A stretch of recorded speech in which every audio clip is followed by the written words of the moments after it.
What's it like to hold that jersey up now, New York Rangers, Shattenkirk? It's pretty surreal. I think, you know, it's been just kind of walked in here and they had the jersey for me. I think that was probably the last thing that I expected was to have a jersey with my number on it. And you know, I think I'm really privileged to play in the NHL every day, and I don't take it for granted. But to have it now with my favorite team, that really hits home. You got offered, it's been reported, longer deals, more money. You didn't decide to go to that. What was so important about it? Obviously, you loved them growing up, but financially, you put that aside. Can you kind of tell us the whole behind that?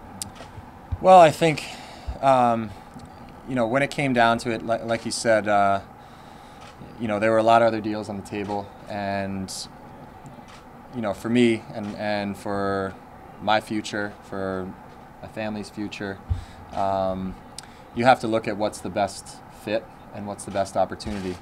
You know, it's putting the fact of playing at home aside. It came down to who's the better team, which team is ready to win. I think that was probably the priority on my list. Individualistically, who can I play with that's going to make me the best player? And I think I have the opportunity here to play with Ryan McDonough, who is, you know, an all-star defenseman in my mind, and I think a great fit for me. I think we've played together since we were 17 or 18 years old. We had a few experiences, and you know, then there's Brady Shea, who's a phenomenal left-handed defenseman too. So you know, I think when it came down to it, it was a matter of, you know, having a chance to play at home for sure, but really getting on a team that I think is going to have the chance to win a Stanley Cup in the time frame that I'm signing for, and I really didn't find a better situation than here. You always seem to, I don't want to say step up and play, but when you played the Rangers and you played the Islanders, when you came back, you seemed like there was a lot of excitement, maybe more than maybe another road game for you. And I know your parents felt the same way just from talking to them. Can you kind of tell me what it means to come back and be able to play in front of them more often? And I know your brothers, because they were a big influence on you. Yeah, it's you know, I think when you get those one or two opportunities a season to come back and play in front of family and a lot of friends, you try to raise your game. I think this will be good for me to know that someone's watching every game, especially in the Garden and elsewhere. But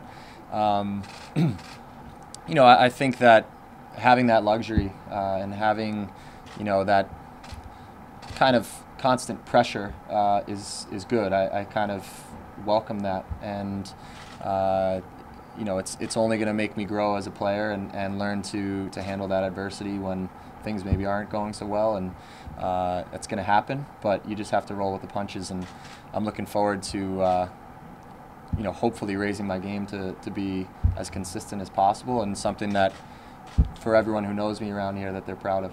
Who were some of the guys who made an impact on you as a young Ranger fan? Well, I grew up loving Brian Leetch. He was by far my favorite player, someone who I have a lot of respect for, and you know, as I grew up through the years and played in a lot of USA hockey events, you know, he was someone who became even more special to me as an American defenseman. And you know, Sergei Zubov was another guy who I really loved. You know, Kovalev was obviously phenomenal. I mean, I can go on and on about those guys. They all had a tremendous effect on me. And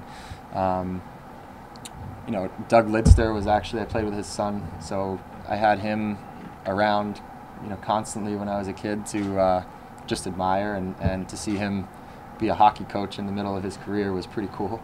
But you know, it's I would say Brian Leetch is probably the guy who I, you know, have really the utmost respect for and really aspire to be, because I'm not there yet.